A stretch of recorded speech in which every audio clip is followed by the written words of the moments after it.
सांताक्रूजमधून एक धक्कादायक घटना समोर आली आहे।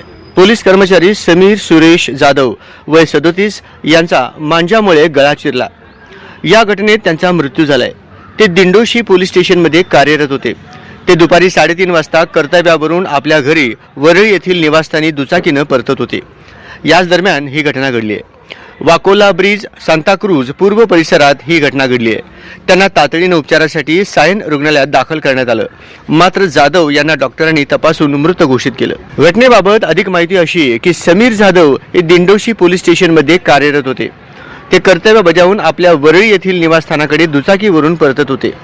याच दरम्यान वाकोला ब्रिज सांताक्रूज पूर्व परिसरात ही घटना घडली आहे। त्यांना तातडीने उपचारासाठी सायन रुग्णालयात दाखल करण्यात आलं, मात्र डॉक्टरांनी जाधव यांना तपासून मृत घोषित केलं। या घटनेमुळे हळहळ व्यक्त होत आहे।